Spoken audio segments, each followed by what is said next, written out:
What's going on, everybody? Al here.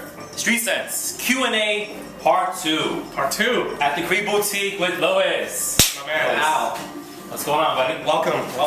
Good to have you. It was fun last time. Yeah, it was a lot of fun. we had a lot of fun, but we got cut short. Yeah, we got to cut a little short. Right? We ran out of battery. Yeah, we were talking about Erwin Creed. Yeah. That's when you were talking about how Erwin Creed comes and, he's so on point with everything, and you giving us a picture of Olivier, and then we got cut short. Yeah. So, when Olivier comes to America, I mean, it's really for business. So he comes in, he kind of scopes out the store, he sees how everything's placed, he makes some decisions for us as far as aesthetically, and, he kind of leaves just the way he comes. It's really like a work thing. I mean, he's very hands-on. Yeah. He's in his 70s, but he's really much in control. Yeah. He knows what he's doing. Absolutely. Yeah. Absolutely. And so we're picking off right where we left off, and I want to ask you one more thing before I go into the questions. Erwin Creed is going to make his first fragrance, right? He never made a fragrance on his own. Yeah, correct. I mean, he's worked on several with his father. He has not released his own just yet. Okay. So we're waiting for that moment. And he's gonna be soon, hopefully. Yeah, hopefully. I mean, that's something that's nobody knows. That's really within him. He's been in training since he was 8 years old. So I think he definitely has a talent. I mean, speaking with him on several occasions, I know he's definitely, has the Creed DNA running through his blood. So I'm very excited to see what he's going to bring to the table. I think it's going to be a whole new generation. He's nouveau Parisian. So Erwin, he's going to be great. He's going to be great. I'm very excited. Yeah, I am too, honestly. Yeah. He had something to do with the Ventus, right? Yeah, absolutely. Yeah, he worked with his father in Ventus. Yeah. He also worked on Original Vetiver. I mean, there's been a couple that definitely he has put his fingers in, but he cannot take sole credit. Yeah. All right, well, time will be soon. Ventus was a good one. Time is coming. Yeah, Ventus, forget about it. That's a gold mine. That was great. Well, time is coming for Erwin Creed, so stay tuned for that. All right, so let's get into the questions now. Question number 1 is from a reviewer named Joe Anthony.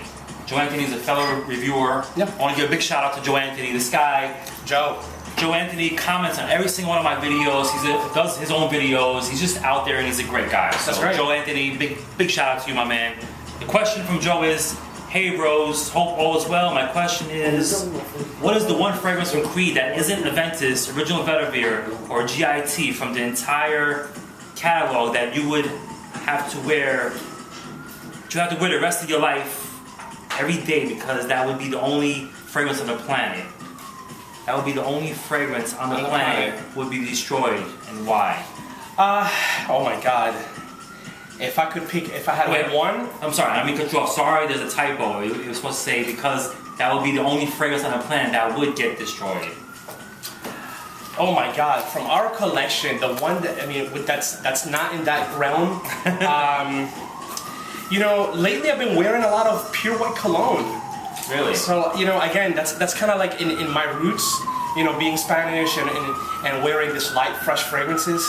So I think pure white cologne would be the one that it's not on the regular collection that I couldn't live without. Yeah. I think I can wear that every day. Really? Yeah. If you had to take away Ventus and Green Irish and Imperial, I would stick with pure white. Pure white. I mean, it's a gentleman's scent, but it's in touch with my youth. Yeah. I grew up wearing stuff like that. You shocked me with that. I thought you were gonna say something else, but hey. Yeah, pure white cologne. Yeah, awesome. I would say Spice and Wood. I probably would go with Spice and Wood. Yeah. And rather than GI. You know what? I love Spice and Wood, but I associate Spice and Wood for me when I do something formal. Because to me it's a very formal, very polished fragrance. That's true. So whenever I have something formal to do when I'm dressed up, I'll use Spice and Wood. But every day, pure white cologne. Pure white. Awesome. Yeah. Great question. That was good. I gotta revisit pure white now. Oh yeah. Yeah. All right. And the ambulance in the background, typical New York. Yeah, it's a New York moment. When I do street sense, always out on the streets, always something's happening. A car alarm going off. Guys that don't live in New York, it's not that we're crime everywhere, it's danger, but it's funny. There's always sirens. There's always something going on. It's always sirens. Let me share a story. I did a Creed Ventus street sense with this girl. Yeah. named Amanda. So we're on the streets of New York and we're doing the video. As soon as I put the fragrance on, she's smelling it and she's like blown away. She's like, wow. And at that moment, car alarms go off. So she's like, look, the fragrance is so good, I'm setting car alarms off. That's in the great. video. It's like, it's funny as hell. I had to shout you guys. You can't plan this stuff. No, It just all happens. Yeah, just all random. Street sense. Okay, let's move on. Number 2 is from Malcolm Lang. What's up, Malcolm Lang? Malcolm. Hello, Al and Luis. My question is, do Luis or yourself spray fragrances on your pillow? Or am I the only fool that does that? You know, On your pillow. it's not that I spray on my pillow, but you know, when we do like full cleaning of the house, my wife and I will take some fragrance and kind of like spray it around. I don't want to say my pillow, but I do spray it like in the bedspread, you know, things like that. Okay. I will tell you, it's not Creed. Okay. I do have a fragrance that I use for that. It's Gendarme. I don't know if you know the Gendarme. Gendarme it's a very old fragrance actually. Is that the- I mean, not as old as Creed, but it's like maybe like 30 years old. It's a fragrance that was made by a dermatologist. Okay. For people who don't wear fragrance. Really? So it's basically a very light, slightly soapy, clean scent. But it smells almost like clean laundry. Okay. So it Linen really sheets. it works well on bedspreads and things like that. That's not that cheap one you were talking about, that citrusy one you were telling me about.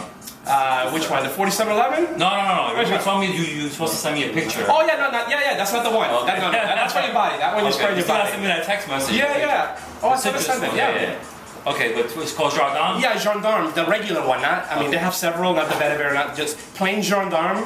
You can use that around the house. You guys, it's And you great. spray your sheets? Yeah. Okay. You wear fragrances to bed, right? Absolutely. Well, I wear fragrances to bed, but I don't spray on my pillow. I mean, when I get out of the shower at night, I definitely put splash on, but always citrus. Always citrus. Always citrus. Yeah. Okay. Yeah. All right. Lime kind of stuff. Yeah, so we wear fragrances to bed, so we're not the only ones. Yeah. You're not the only one out there. People think I'm crazy, Yeah, but I me do it. too, me I too. do it, and They think I'm crazy. I sleep like a baby. I sleep great. I'm wearing GIT to bed. Oh my god. Wow. That's great. All right, question number 3 is from Boxing Barry. Boxing Barry. Barry!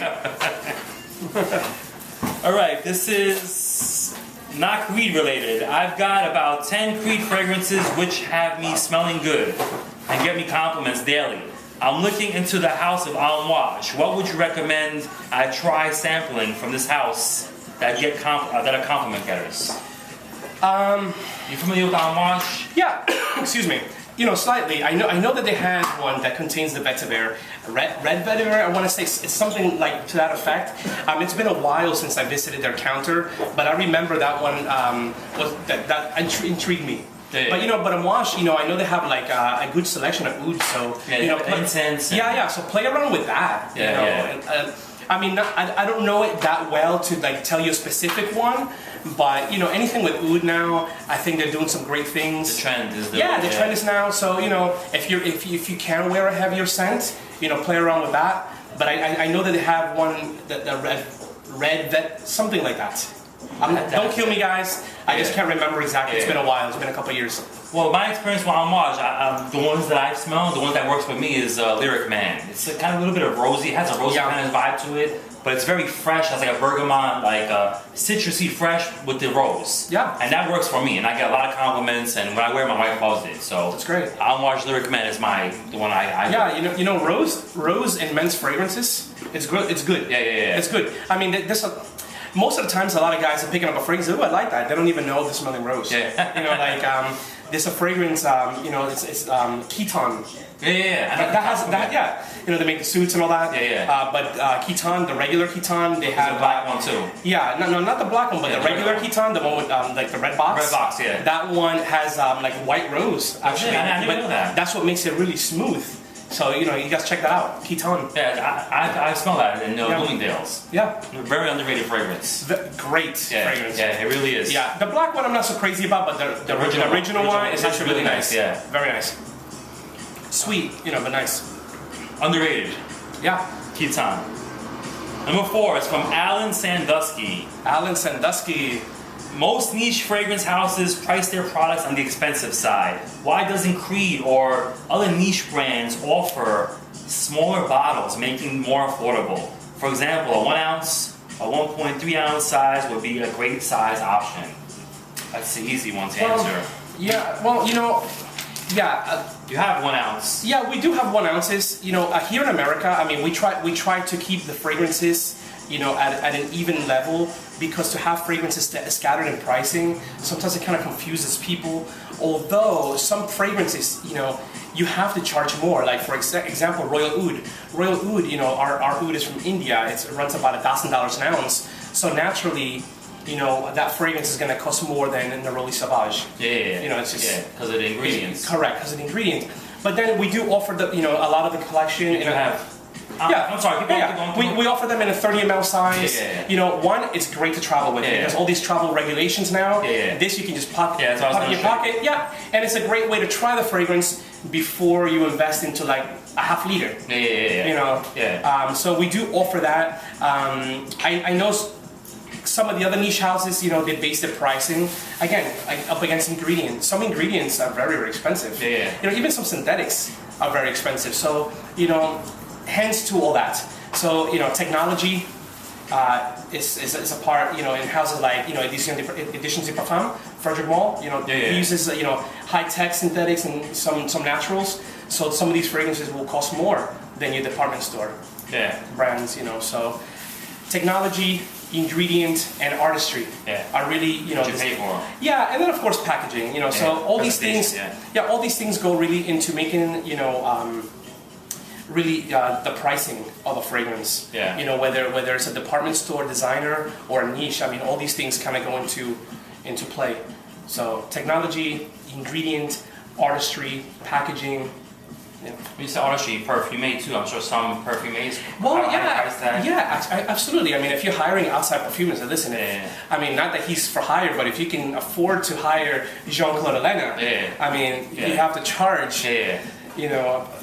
Some high price tag. Absolutely. I mean, the guy's a master perfumer as well. So. Yeah. Well, I was gonna say that, you know, Creed is like the only niche house that has a 1 ounce bottle, right? Or is there? Well, I mean, I don't know about 1 ounce. I mean, not the specific, but there's a lot of people that offer like small travel. I think now today, especially in the U.S., again, if you travel a lot, you need something portable. So people offer like, you know, small atomizers. I know that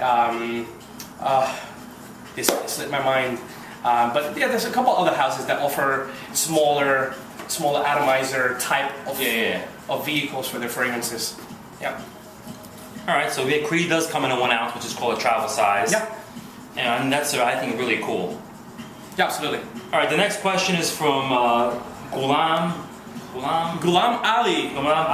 All right. My question is for you. Who's your favorite fragrance reviewer and why? One answer only, please. My fragrance. Okay. Fragrance reviewer. Not because you're here, but I have to say I love watching Street Scents because, you know, aside from the tidbits of fragrance that, you know, in the natural raw reaction of people that you get, that's entertaining. You know, the whole thing is entertaining. Yeah, you know? I appreciate it. and again, it's the sirens in the back. You know what you're gonna get. You never know what you're gonna get. The Blanco, the sample folding. Correct. And you know, and I know because, you know, we do these videos together. It's true. It's not. There's no acting. I have no idea. With these questions, I'm looking over your shoulder. I have no idea what you're gonna ask. Yeah, all raw. Yeah. So you know, I think out of all the, you know, reviewers, you know, I do love Street Scents the best. I appreciate it. You know, not just saying that. I'm not just saying that. I appreciate that. I do find them entertaining. Thank you so much. So I just think I have to say that. Thank you. So that's good. What about you? Me, there's one guy that I used to watch back in the days. I became friends with. His name is J.R. Ryder, Jonathan. Back in the days when I first started, he was doing videos, and by coincidence we lived near each other. So he lives in Jersey. He lives in Jersey. We got to hang out together, do a few videos, and I think his style was similar to mine when I did reviews. Yeah. I used to review fragrances in my house before I did Street Scents. And we had like a similar taste and similar style, so he's one of my favorites out there. He stopped reviewing, by the way. He doesn't do any videos anymore, but hopefully he'll come back real soon. Hopefully you're watching. Hey, Jonathan. Shout out to you, buddy. So yeah, that's the one guy. That's a good question. And I appreciate that, your answer on that one. No, hey. Okay, the next question is from Sikori5789. Yeah. Sikori. Sikori, Japanese, huh? yeah. Please answer this. What is the name of Rodney's hairstylist? What does Rodney cut his hair? Rodney! So get the camera, Rodney. Rodney, can we get a close-up on his dude? 5789 wants to know what's the name of your hairstylist. Like Batman doesn't give up secrets. If you tell him, you gotta kill him. No, actually, is a guy named Charlie. He's actually pretty good. He's in the Bronx in the Morris Park section. So he's the guy that keeps me looking dapper. There you go. Charlie from the Bronx. Big shout out to Charlie from the Bronx. Hey, I had to get Rodney involved. There you go. Charlie with the fades. Yeah, that's a unique question. Yeah. I love it. The next one is from Mason. Is there any way they could amp up the longevity of Millésime Imperial? I love the smell, but hate the longevity. Wow. You know, when you build a fragrance, there's only so much you can push it before you lose what you have. And you know, it's not that you can add more oil to make it stronger. I mean, it's not like that. I mean, they would have to make a whole new formulation, and then it wouldn't be Imperial. Yeah. You know, have you ever taken a tequila shot, or you guys at home? So what happens when you take a tequila shot? Right, so let's prepare, right? So you have your tequila, you put it in your shot glass, you have your little wedge of lime, and then you lick right here, and then you put a little salt, right? Yeah. So when you put a little bit of salt on here, let's say you put 2 shakes, and you taste it. What do you taste? You taste salt. Salt, you taste salt. Yeah. But you can taste your skin. Right? Yeah. 2 shakes, and you taste your skin. What if you put 5 shakes of salt? You taste it. Yeah. It's definitely saltier, but it's salt, right? Yeah. Now you don't taste your skin, it's just salt. Yeah. What if you put 20? It's just salt. Super Is it salt. stronger than the 5? No. It's just salt. It's just so, salt, yeah. So you can't just add more oil to a fragrance to make it stronger. It doesn't really work like that. You would have to have a whole new composition, but then it wouldn't be Imperial. Yeah. You know, the beauty about Imperial is that it's a very understated scent. You need to understand it was made for a king of Saudi Arabia, King Fahad. And this guy never shouted. That's not his style. You know, his style was more luxury and being understated. And that fragrance kind of translates that. So, you know, whenever you guys see, like, I don't want to, like, really select any houses, but, like, for example, like Chanel number 5, you know, you have, like, eau de toilette, eau de parfum, pure parfum. It's not that they add more oil. Every single one is a different formula. Okay. So it's not that they added More, make it more concentrated. Yeah, maybe in the perfume they just highlight more the spices versus the citrus, and that's really how they go. You know, yes, it's a ratio of alcohol to oil, but that's not really the main. It's the formulation. So. Again, Millésime Imperial. On some people it doesn't last. Some people are like, it lasts. Oh. You know, after like 4, 5, 6 hours, people are complimenting from like a distance. So you know, it's also your skin chemistry. Yeah, absolutely, and also application. So if you're just going, you probably want to do like 4 times that. Like me. Yeah. And myself too. Yeah, I overdose on that one. I love. When I wear Imperial, I overdose. I do too. So I love that one. Okay, so moving on. Good question. Next one is Fonzie Boy 92 Abel. Fonzie Boy from Happy Days. Actually, you know what's really funny is that there was one time in Madison, Rodney and I were working, and we looked out the window, and there was the real Fonz. Henry Winkler was there, but it was a different image than the Happy Days because he's like older now. Well, yeah, he's a little more gray, but he was with the baby stroller. Back then, he was cool. Yeah, he was pushing one of his grandchildren, so that was a great. That's great. I mean, we're in the Upper East Side, so we're a neighborhood. Oh, you see a lot of. I saw Dan Marino outside. Yeah. Remember? Yeah. I went out and talked to Dan Marino. Yeah, so that's cool. Celebrities walking around. 10 days later, you would have seen Joe Montana. Really? Wow. That would have been awesome to meet him too. 2 guys I grew up watching. Wow. All right. So the Fonz says, at what age did you start getting into fragrances, and what was your very first bottle of cologne, and how did you have the idea to do street sense videos? The way they are. Love your videos.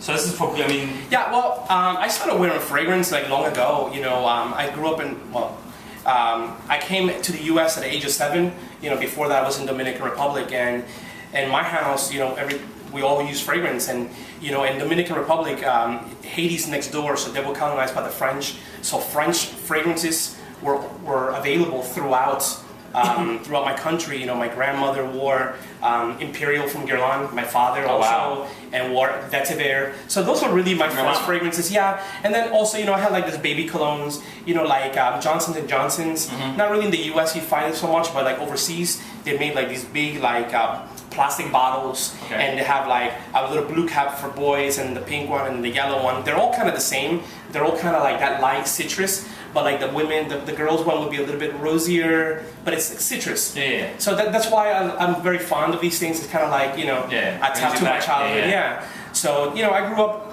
wearing that stuff. So ever since I was a kid, you know, that's just something that you do, especially, you know, being in hot climate, you put on as a refresher. Yeah. So, yeah. Awesome. I want to say, oh my God, ever since I was born. So it's just kind of funny that, you know, I work in fragrance because it's just something that was always so, you know, part of my life. That's awesome that you got to be around fragrances. You love fragrances. Yeah. Yeah, that's awesome. It's great. You know, I love working here. That's awesome. That's an awesome answer. For myself, I got into fragrances when I was really young. You know, I told a story before. My brothers, I have older brothers, they had fragrances lying around. They would go out and they put, you know, they spray themselves with their Aramis or whatever the hell they had back then. Yeah. And I remember, you know, they're all dressed up and they're going out, and I would go when they leave, take their bottle, put it on, and I went out with my parents one time, and someone complimented me. I'm a little boy, and some lady was like, "Wow, you smell good." Yeah. And ever since that day, I was like, "Wow, I love fragrance." I love it. Love attention. So, it's good. So I was, you know, Drakkar and Aramis and Austin, all that stuff. That's back then. And then when I got older, I started getting the, you know, Cool Waters and the Eternities and Fahrenheits. Yeah. And Fahrenheit was one of my, you know, first bottles that I loved. I used to love that. Yeah, I still love Fahrenheit. Oh my God. And then the street scents, it says the idea for street scents. What happened was, real quick, I was doing reviews in my house, fragrance reviews, you know, reviewing a Simiaki or whatever, Creed fragrance. And one day I was on the streets with my friend, and I said, you know what? I want to ask that person, what do they think of Green Irish Tweed? You know? Just, you know, for the hell of it. We had a camera on us. We had like a little digital camera. So I told my friend, you know, film it. I'm going to stop that person. So, sure enough, I said, excuse me, would you want to smell Green Irish Tweed? And the person looked at me like I was crazy, but then they said, all right, I'll do it. You know, I saw my eyes do videos on YouTube, and we did it, and you know, I just screamed out street scents. I don't know where it came from. I just said street scents real loud. It was that, or it was Jean Paul Gaultier. It was one of them. I can't remember. It was Jean Paul Gaultier, Le Mans, or Green Irish Tweed. It was one of them that I did that with. And you know, I put it up, I uploaded on YouTube, and a lot of people showed me a lot of support and love, and that's funny. I fed off of that. I got, you know, hungry to do more. Yeah. And I did another video, and I got more hungry because I was getting all this positive feedback. So and here I am now. You know, so. You still have that video? Yeah, it's up on YouTube. All right. I think it's a Jean Paul Gaultier Le Mans. That's so funny. And then the GIT was right after that. That's so funny. It was one of the huge. Yeah, it was one of I used to love that. Just going back like, you know, 4 or 5 years. Yeah. You know, so and I never stopped. Yeah. So that's how Street Scents came about. That's great. All right, so moving on. Let's see. Okay, the next one is Tech Lovin'. Tech Lovin'. What's up, guys? My name is Ron. I want to know, how do you guys get notes like patchouli, vetiver, and so on so distinctly in fragrances? Have you smelled them solo, or is it from knowing the keys from fragrance similarities? Also, for spring, what do you absolutely stand by for a fragrance choice? Wow. So you got that? Yeah. Well, you know, I think one of the hardest things for a perfumer to do is to make a natural smell like a natural. Yeah. You know what I mean? Like when you smell like these natural fragrances, you know, to really make them blossom like that. I mean, it takes the touch of a master perfumer. But, you know, I want to say that most fragrance houses, you know, you just buy when you order. Whichever factory you're using, you just order these ingredients. Give me patchouli, they're all by number, patchouli 46 or you know, and things like that. And these molecules, they smell identical to a natural. You know, some of these synthetics. So how do they make it? How do they make it smell like that? It's really like accords. It's like music, you know, when you play music. So through a ladder and facets, all these people connect ingredients. It's like the smell of gardenia, for example. Gardenia is a ghost flower. So what that means is that you cannot extract the smell from a gardenia flower. It's made, but they can do it naturally. But it's an accord. I want to say it's like orange blossom, salicylates, and jasmine, and a couple other things, and natural ingredients, but you blend those things in a way, you can manipulate it in a way that smells like a gardenia. Yeah, I mean, I'm not a chemist, so I don't know the exact way of the whole mapping way, but that's how fragrances get done. You know, but in the general, these big houses, you know, when they just order the ingredient, it's already made. You know, they have factories that mass produce. Yeah, they mass produce this thing, so they have patchouli in barrels, and you know, these like huge, like 10,000 gallon drums.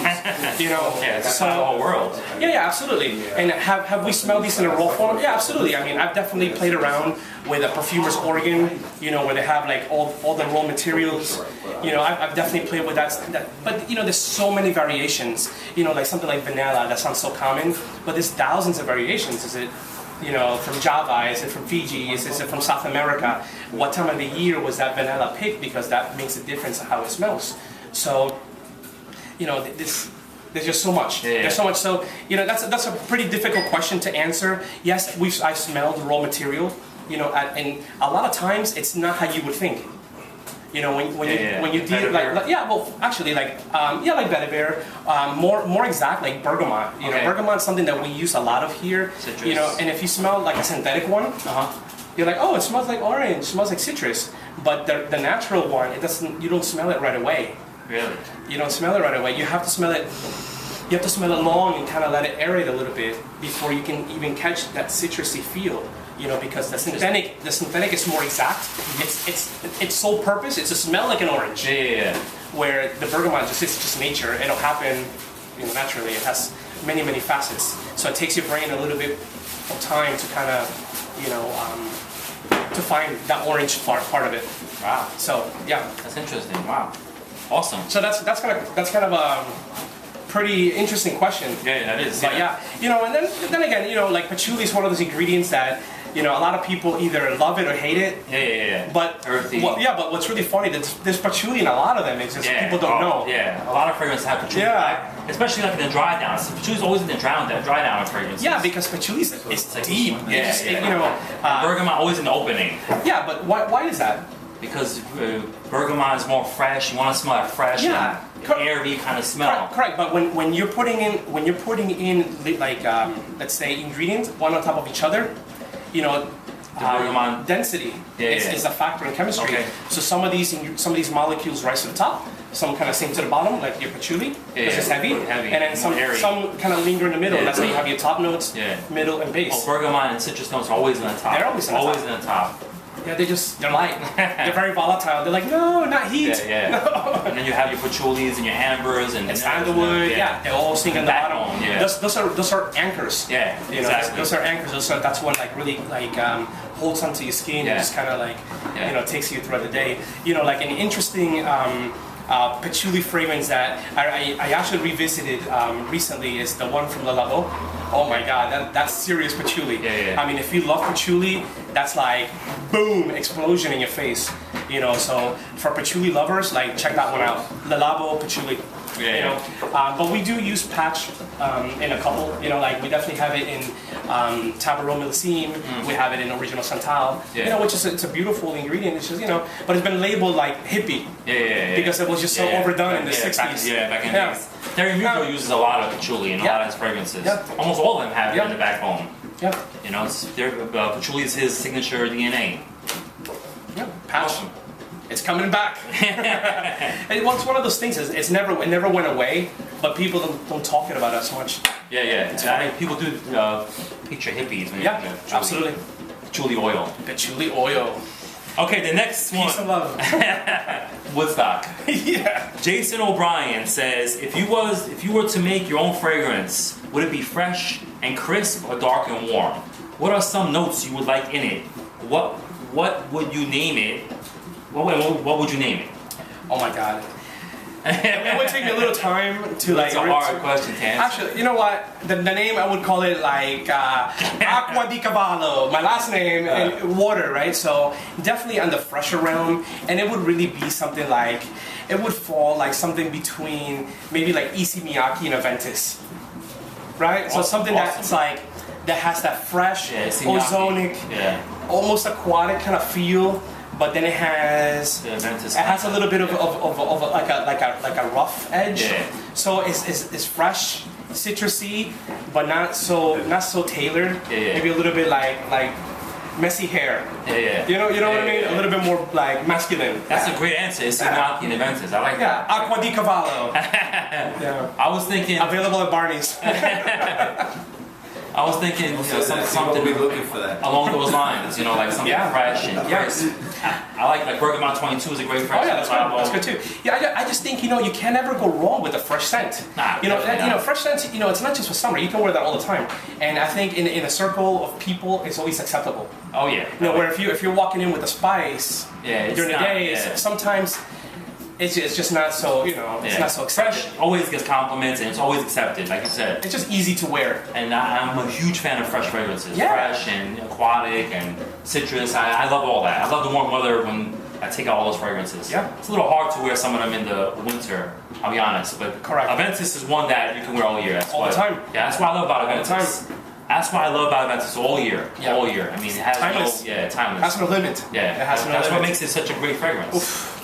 It's unbelievable. And Unbelievable. as for naming the fragrance, I wouldn't even. That's like crazy. Like I couldn't even think of a name. What would I name my fragrance? Oh my God. Maybe I'll name it Street Sense. There you go, Street Sense, the Uptown Hey. collection. Hey, You uptown. know? Yeah, Uptown, downtown, kind of like Bond Number 9, but in a different kind of way. Yeah. You know, Bond Number 9 has it in course. New York, but They have the neighborhoods. Yeah, Street Sense. I'll do the Uptown collection, the Downtown collection, and take it from there. That's it.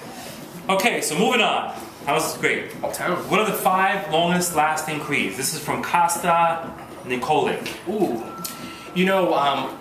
One of the longest lasting creeds was it's actually an eau de toilette. Really? Yeah. It's not in production. It's not millesime. It's not a millesime. It's an eau de toilette. It was actually Royal English Leather. Or English leather. Royal English Leather was the first fragrance that we ever made in 1781. Okay, I'm familiar with that fragrance. Yeah, and that fragrance rocks. It was our most popular classic. It's not a fragrance that we sell every day, but the person who wore it used to come in, hey, let me have 5 bottles. And that fragrance really could give any eau de parfum, a run for its money. Yeah. Absolutely. Another long-lasting fragrance is Spice and Wood. Spice and That has great longevity. I love Spice and Wood. Also Millesime 1849, the exclusive Harry's that we have. The green bottle. That's the one with the oud in the back. Yes. Of course, Royal Oud. Tabarone. Bois de Portugal is up there. Okay. So in the women's realm, Iris Tuberose is very long lasting. Original line. Yeah. So Asian green tea is very long lasting. What about Aventus? You didn't. Aventus. Yeah, I'm getting there. Aventus. They said only 5. More than 5. Yeah, they said Original 5. sounds out. Original Club. sound, yeah. I worked. Oh my God. I go out all night. That's the next day. Yeah. So we definitely have a quite array of long-lasting fragrances. Oh, yeah. Most of them are on the Oriental side, or just on the heavier realm. But definitely we do have a bunch that because there's people that just like to put it in the morning and just kind of like that's it. that's it, and then they want to work all day and then just go to get cocktail after work and they still want something on. Look into Tabarone. Yeah. Tabarone's an amazing fragrance. Yes, or Santal. Yeah. Amazing. Great answers. Yeah, that's good. That's great. Spice and Wood, I love it. Spice and Wood. What? All right, so we're gonna wrap this up. We have 2 more, and then we're gonna cut it right there before we get cut off, and then we'll do part 3. I have so many more. All right. But I think it's the time is gonna be. So we're gonna have a part 3 to this. It's gonna be ongoing, I guess. Let's do it. Part 3. So we're gonna wrap part 2 up with a couple of emails, and then we're gonna end it right there. So this is the email from Jennifer.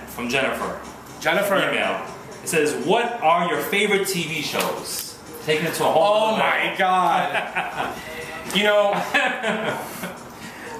I hate to say. I mean, all right. Listen, from the past, I present too. I'm a nerd, you guys. I'm a nerd, and I have to say, I love old Miami Vice. I love Miami Vice. Oh my God! What? Yeah. I love old Miami Yeah, Vice. I love Spartacus when it was on. Spartacus. Yeah, you couldn't pull me away from watching Spartacus when it was on Stars. Yeah. Empire is my I'm watching one of my new ones. Empire, I watched it. Yeah, It was good. I love Empire. Empire's awesome. Yeah, I like that gritty Power. You know, I like that kind of gritty. The guy, the first guy. Yeah, I like the first guy. Oh my god! Yeah, you have to get used to it a little bit. The second guy, no, he was good. You know, but Spartacus was like it was something like new for TV. It was kind of like stars, a little bit like gory. Yeah. And it was like, wow. I watched every episode. Oh my god, me too. I have the season. Empire is awesome. Yeah. I watched Nip Tuck. I'm a huge Nip Tuck fan. You ever watched Nip Tuck? Yeah, I never got into Nip Tuck. I used to like The Shield. The Shield. I don't know if you, I have The Shield. Yeah. You know, I have the whole box there. Yeah. I didn't get a chance to finish it. Yeah. Yeah. There's Empire. There's a lot of shows. So yeah, and then in between watching shows, if I can watch, a Rocky marathon, bro, I'm there. So that's what I like to watch on TV, So yeah. Walking Dead. You watch Walking Dead? No, I don't want to watch. No, I don't watch that. Walking Dead. I'm watching The Walking Dead too. Yeah. Walking Dead. Breaking Bad was when I was watching. Breaking Bad was good. Breaking Bad. Yeah. I'm not so much in like the fantasy stuff. Yeah. But I like the crime, mob, that kind of stuff. Yeah. Cops. Yeah. Yeah, that's cool. In Miami. Miami Vice. Yeah. Different strokes. Whoa. Back in the days. Silver Spoons. Silver Spoons. I mean, I'm 40. We're not 40, so we grew up watching the same stuff. You know the guy in Silver Spoons, Alfonso, I grew up with him. Oh yeah, Alfonso Rivera. Yeah. He's from my neighborhood. Yeah. We were best friends growing up, so I have like a pass with him. He's in the Fresh Prince. Yeah, of course. Yeah. He did. I saw him recently in the neighborhood, and that's so funny. in a pizza shop, and he came up to me and started talking. And that's so funny. And he took off. I remember he did a Pepsi commercial. Yes, Michael Jackson. Yeah, that's when I was friends with him. I mean, that was huge. And he did the Tap Dance Kid and a lot of things, all the commercials. That was crazy. He blew up. Big shout out to Alfonso. What's that? He was on Dancing with the Stars, actually. Well, he danced with the stars. That was great. McDonald's commercial, all kind of stuff. Yeah. All right, the last question for the day. This is from someone named Steven. It's an email. Did Cool Water try to copy Green Irish Tweed? And was the perfume the same, similar, or involved? No, the perfumer for Cool Water, his name is Pierre Bourdon. And I actually met him one time at Barney's. It was shortly after he retired, like a few months. Okay. And he was in town because he had made a fragrance for Lacoste the year before, and then they were launching during that time, so he was in town for that. And it's funny because I was just walking in Barney's, and I'm like, Pierre Bourdon, and he's like, what? So, and I got to talk to him. I mean, did he try to copy Green Irish Tweed? I can't really say for sure. Are there similarities? Absolutely. I mean, definitely the same kind of style, that cold, green leafy freshness. It had nothing to do with the GIT. No, absolutely not.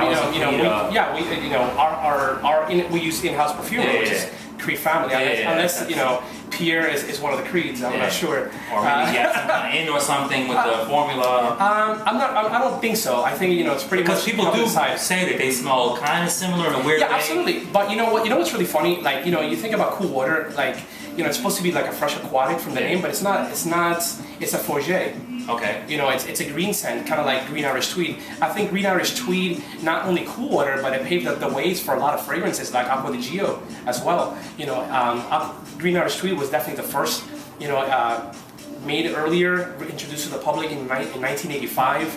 I think after 1985, that fragrance got international recognition. And then, of course, like anything in fashion, people take away. People take away, and and Cool Water did become an international success as well. But did it have something to do with Green Irish Tweed? I think so. I think artists get influenced by other artists. Yeah, imitation is flattery. Yeah. So is it a direct copy? No, it doesn't smell anything like it. If you compare side by side, I don't think they do. We should do that. We should bring them here together and talk about it. We'll do that. If you compare them side by side, they have no similarity. But if you smelled it like a week ago and then you smell this one today, you're like, oh, this kind of smell like that because they both have that kind of green kind of freshness. Yeah. So yeah. Okay, awesome. So Pierre Bourdon, he was good. Pierre Bourdon did Cool Water. He did Koros. Really, the white bottle. He did Fahrenheit. Really? So he did a lot of the ones that we like. I didn't know that honestly. Yeah, I'm familiar with like Mason Francis, Pierre John, who did Le Mans. Yeah, he was Le Mans. That was a good one for him because he was like 23 when he made that. Back in the days. But Pierre Bourdon, like in our generation, he was like. He was deadly. Like he created the top men's fragrances. That were like at every counter. At that time. So that was huge. Pierre Bourdon. Wow. Yeah, Pierre Bourdon. Awesome. Thank you, Pierre. I mean, you made me the cool in high school. Yeah, I wore a lot of cool water too. Yeah, absolutely. Oh my God, the soap was great. Oh yeah, It came in that the plastic, you know, the big plastic like coffin. Yeah. So that was good. Awesome. So that's gonna wrap up this episode of Q&A with Al and Luis, part 2. We're gonna do part 3 real soon. Great question. You can, if you have any questions, you can shoot them down below as well, and we'll answer those as well. Yeah. I still have a bunch of other questions that we need to touch on. So, all right. Part 3 coming soon. Part 3. I figure we'll cut it here. You know. Yeah. I mean, we kind of did go kind of far, right? Well, you know, listen, it's not up to us, it's up to them. It's up to them. That's so you it. guys keep throwing out your questions, and we'll do this again. So yeah, we'll reveal soon part 3. And thank you for making like really good effort. I mean, these questions are great. They're awesome. I mean, they're amazing. They're really, they're amazing questions. And thank you so wanna much for everybody out there for commenting, taking part of this. Part 3 will be coming soon. The history of Creed we're gonna do. History of Creed is coming. Vintage Tabarone we're gonna talk about in the upcoming video. Vintage Tabarone. We'll do some shout outs. We'll do a shout out video. Yeah. So we have a lot of things to look forward to in the near future. Correct. Coming to you from the Creed Boutique with myself, Luis, and even Rodney. Madison Avenue, guys. Madison Avenue. Call 212-439-7777. Luis, Al, thank you so much. You are the man. So are you. You know, I don't know if anybody told you before, but you smell pretty good. At the end of the day, Aventus. What are you wearing today? Aventus. All right. We both smell good. Oh my God. I said, did we plan that? Stop copying me. Every time I come out, I wear Aventus. Rodney, you're wearing Aventus too, right? Always. There you go. So the 3 of us. So yeah, there you have it. Q&A with Al and Luis, part 2. It was awesome. It was amazing. Yeah. I had a great time. I had a lot of fun. I learned some stuff from you, but you had a lot of knowledge. Thanks. Thank you, man. Thank you. Thank you. I learned a lot when I come talk to you. I smelled a lot in my past, you know? You have a long journey. So, yeah. So I look forward to part 3 soon. We'll make it happen soon. We'll do it. Guys, keep sending the questions. We love it. Yeah, send more questions. Vintage Tabarone. We're going to talk about that. History of Creed. It's going to be awesome. That's going to be awesome. I look forward to this. My man. My brother. I'll see you soon, man. I'll see you soon.